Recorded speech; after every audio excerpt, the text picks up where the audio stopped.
stop giving speeches. You heard me. Stop giving speeches. Start delivering experiences. Why? Because to be unforgettable, you need to go beyond giving the speech, making the presentation, delivering the address, speaking about the audience, giving them value, and giving them an experience to become unforgettable. Think about this. Most presenters in any field will claim to be experts. We are experts in our field, whatever it may be. But the information we have, the content, the experience, the value, the knowledge base that we represent, almost anybody who is an expert in that field has that same knowledge. So what's going to make you unforgettable? Oh, let me rewind that.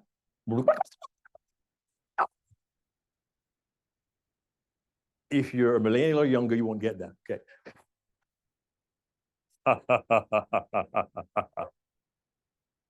I said, what's going to make you unforgettable?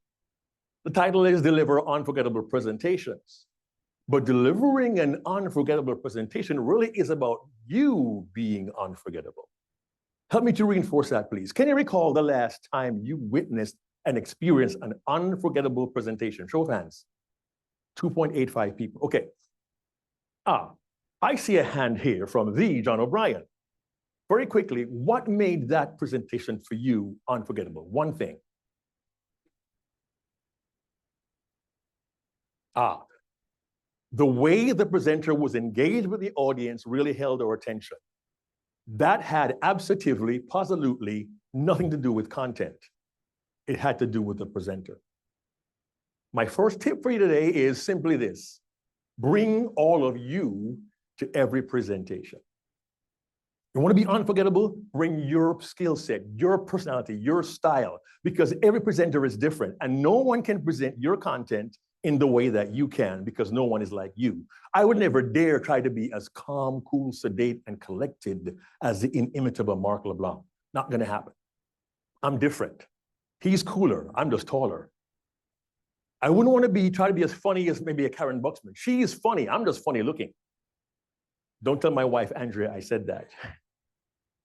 But you bring your personality, your style, who you are to every presentation. So one, bring you, but also bring you with a mindset of, I need to serve my audience with everything I have. And that starts with you. Of course, they want to hear your content. They want the value of your expertise. That's why you're there. But very often, no matter what field we're in, we're giving the information, the data, the research, our expertise, we're giving our ideas, or tools, or tips, or content, our principles, and our practices. But almost any expert can do that. And sometimes people think, okay, your expertise, your content, that boils down to the data and the information that you share. By show of hands, can you recall being in a really important presentation because you knew the presenter had great content? Anyone? And you loved it. They had graphs and charts and stats and data, and it was so fulfilling if you really like data. But I've come to learn in 30 years of presenting, not everyone is that data focused. And I've come to understand and believe with all my heart that the heart has a part to play. How do I bridge the gap between great content and heart connection? I recommend step number 2, humanize the data. Humanize the data. What do you mean by that, Mark? Data is information. But how is that real to you as a human being? More importantly, how is that real to your audience for whom the content has to hold value? I'll give an example. For the last 3 years, I've had the blessing, the pleasure, and the honor of serving the Georgia chapter of the National Speakers Association Academy as the pro speaker coach. I teach storytelling, content, I teach stagecraft, and we get all kinds of people who come through our academy. This year, this past August, we had our academy showcase. So one of our speakers is an estate attorney who was passionate about the topic. And I trust whenever you speak, either for a presentation, a workshop, a keynote, or interaction with experts in the business, associates, people you're trying to sell to, be passionate. And she certainly was. She wanted everyone in her constituency to understand the power, importance, and value of having an estate plan, a will, and a trust. And she believed in it with all her heart. And she gave us our first 10-minute presentation, which was full of information. I said, I'll call her Stephanie, because her name is Stephanie. I said, Stephanie, I hear all you're saying, but how can that connect to me, my heart, and my emotion? She said, well, I'm an attorney, and I was told to make sure everyone gets the information they need to make a good decision. I said, correct. But do you know, most of us decide on emotion. Most of us decide on emotion. Give a story. Told a story of a co-worker in Long Island, and she went through the pause, time out. One more thought for you, Stephanie. You say you are passionate about your subject. You're passionate. What's your story? And then she told us about Mom Maybelle, her grandmother, and her family. What happened to her family, who always went to Mom Maybelle's house for Thanksgiving every year. And then she passed away with no will, no trust, and family who were wrangling over what happens next. And since that day, years ago, the family has never had family Thanksgiving. And all of that could have been avoided had Mom Maybelle had an estate plan. And that was why she chose, as an attorney, to focus and specialize in that particular line of work. And it all fell together. She was committed, she was passionate because it was her story. And I wonder how often do the people who work with you understand your passion comes from your story. Don't just give a speech. Give the experience. Bring all of you, bring all of your expertise, but understand as speakers, and you may not all be pro speakers, but you must speak every single day. As speakers, stories are your currency. Stories are your currency, and you have a plethora of stories in your experience, which you may not even think about. So here's one quick tip for you to become unforgettable. Find the right story for the right audience, and you all have more stories than you know. And I'll prove it. If you'd be so kind as to open your mobile phones right now where you are, if you can, and go to your photo gallery or your camera roll. Now, I'm a lowly Android user, forgive me. I can't tell you how many photographs are in my phone. I'm told iPhone users can. Does anyone here have more than 1,000 photographs in your camera roll? Anybody? How many? 1,400. How many, Frank? 2,794. Who can beat that? 9,000, eh? Going once. Anyone? 10, 15,000. What do you got back here? 13,004. In the back. And how many here? 43,000. Go on. 63,000. Wow. 63,000. And you probably delete some photographs and keep others. We all keep photographs. Why? Because they mean something to us. And sometimes that photograph in your mobile device, maybe a photo you took this morning, could be the most appropriate photograph to lead to a story that directly connects to the heart of your audience. And it goes beyond a presentation for business. It speaks to interpersonal communication with the prospect, with an associate, with someone who's trying to sell to you.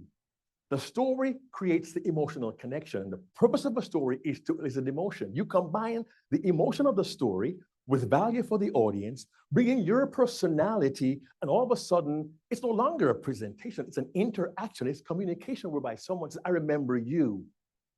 And today I chose to use one particular tip myself. Audience engagement. Ask the question, I got show of hands, I got answers from several of you to a question, and I put you all in the same place as people saying, oh, I wonder if one of my photographs could be my next story, my next presentation. I did that all not to become unforgettable, but to find a way to connect to you in your heart where you are. Stories are great. Personal stories are even greater. And with the purpose in mind to connect with the audience to meet their needs is the key. I always ask myself, what does the audience need to know?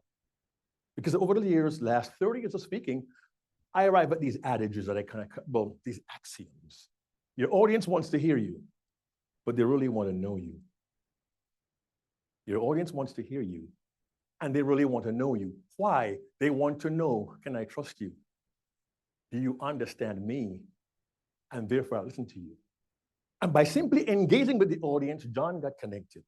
By having you all share an experience going through your phones, I'm telling you, I care about all of you, and I'm giving you a way where you can use your own tools to reach your own audiences. You can be unforgettable because your audience wants to hear from you. They need your style. They want your story to connect to their heart emotionally. And when you make the connection, they listen to you again and again and again. It's not about giving the speech.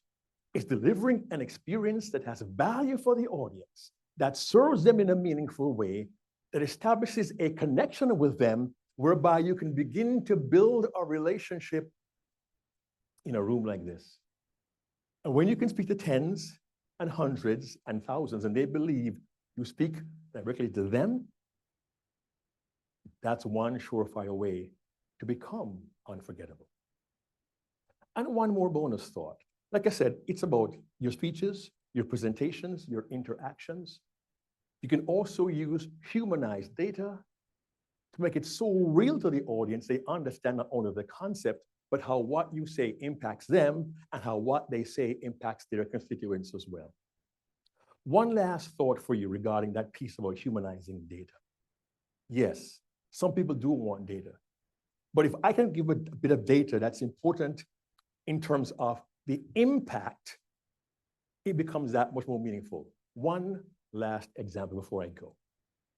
Let's say, for argument's sake, we're in an association or a company, our year is really, really good.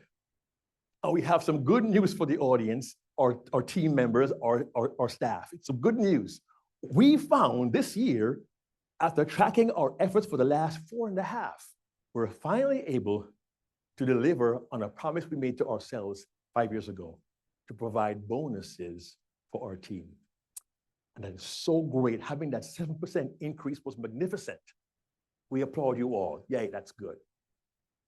But if I say that 7% increase now means I can give Frank the bonus he wants to have to take his family on vacation.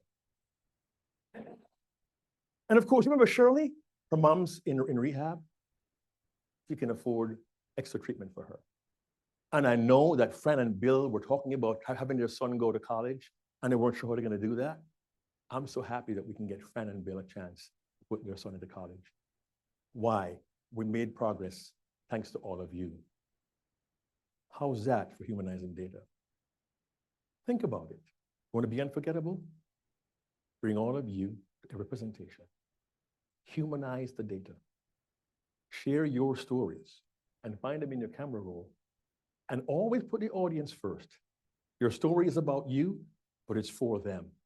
Follow these 4 simple examples, and I can almost guarantee you will be unforgettable.